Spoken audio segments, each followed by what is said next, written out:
Are there any examples of companies that perhaps went to you or didn't even go to you, but that you think are setting a very good example when it comes to embodying a culture that, is open to play? Yeah, I mean, there's a lot that started off playful, right? Tony Shee's Zappos, really creative. Their whole motto was like, if you take care of your employees, then they'll take care of the customers. They allowed their staff to like wear whatever they want, wear costumes, be absurd, be ridiculous. That's a really play oriented organization, and they were super successful because of that. Google early on, they're not like that anymore, but at the beginning they were like that. Heck, even Amazon early on was playful because it's interesting, it's not even so much the like just companies as much as that startup culture, not the startup hustle culture, but the creative, can I solve this culture.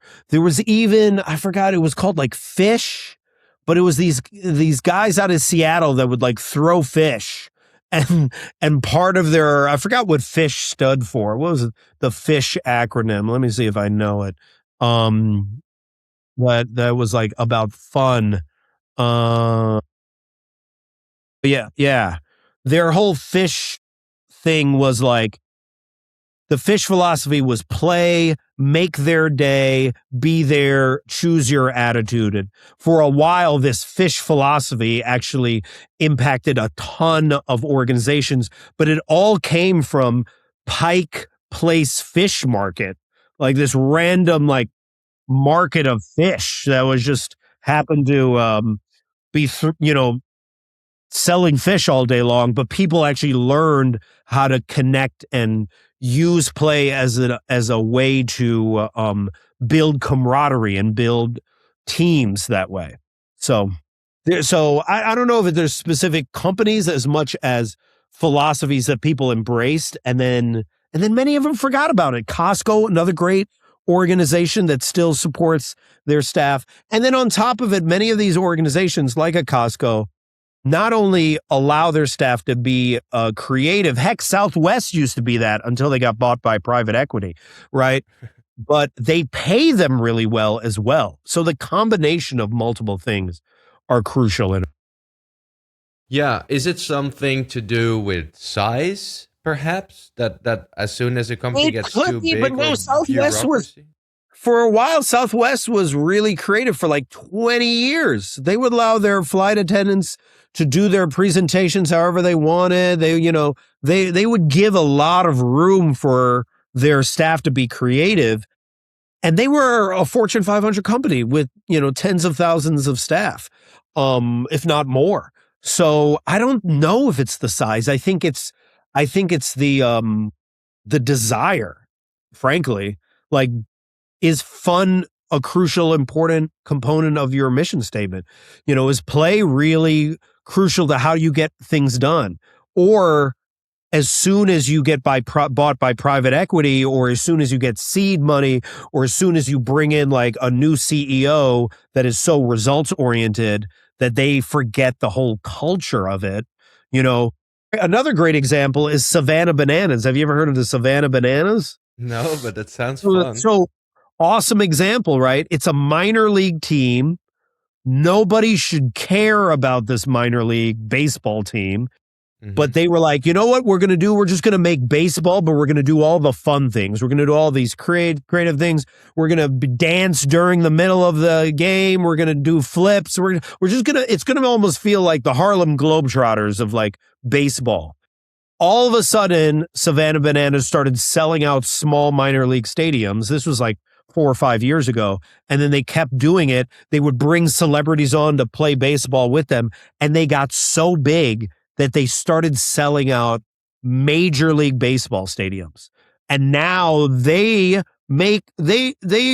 are more impressive than the major leagues, right? All based on play, all based on a CEO that embraced play. That's awesome. I mean, I've never heard of them, but I will definitely look them up. If someone is listening to this conversation and recognizes that he or she has lost it, yeah, play in their lives, what do you recommend people to do? How do people introduce play in their lives when they're working in a situation? Let's say their employer doesn't feel the same about play as they perhaps do. Yeah. So there's I have a few different suggestions. One is the first one. Allow yourself to get bored and then see what ideas pop up. But the second one, and I recommend they do this with friends, and they could even do this with their colleagues. They ask them two questions. Ask your friends two questions. What value do I bring to your life? Like, why are we friends? Like, what do I do for you? Like, what's the gift of me that I give to you? Right. Which is a really hard question for people to ask. And the second is, when have you seen me most alive? Right. When have you seen me most playful, most curious, most creative, most myself? Right. You ask them those two questions and your friends will tell you, and you just start writing these ideas down. And the reason why I recommend 3 to 5 different people is get many different perspectives from your colleagues, from your family, and they'll remind you of your play without you even realizing. You're like, wow, I used to be a writer. That is true. Wow, I used to dance a lot. I don't dance anymore. How come I don't dance anymore? Right? They'll remind you of these ways in which you were. I used to travel. I love traveling. When was the last time I got excited about travel? Right? They'll give you these ideas and you can jot them all down, look for the patterns, and then even work with the same 3 to 5 people and be like, help me to play more. Help me to be more creative. Help me to take risks in a way that I haven't in a really long time. Right? Help me to feel more alive. I mean, this is the whole point of why we're here, right? It's not to binge watch Netflix, even though I do enjoy watching a little Netflix, right? Think about when you were binge watching Netflix. What are you watching? You're watching people play. You're watching their creativity, their ways in which they were bringing joy to the world. There is a way in which you can bring joy to the world to other people. What is that? Why are you not doing that? This is your holy charge to actually explore that, because you're not only doing it for you, but the ripple effect that you could have on so many people is astounding if you allow yourself to sit in it. And this will be something that people can do perhaps even 30 minutes a day after Yes. work, or they can do it in the weekends. They can do it whenever they want, man. I mean, you could even ask yourself at work, what is the work where I forget about time, right? What's my zone of genius work, my flow work? What's the work I'll do even if I wasn't getting paid to do this work? And then ask your employer, right? Or ask your supervisor, hey, can I do a little bit more of this work? Like, I'm creative. Can I write our blog posts?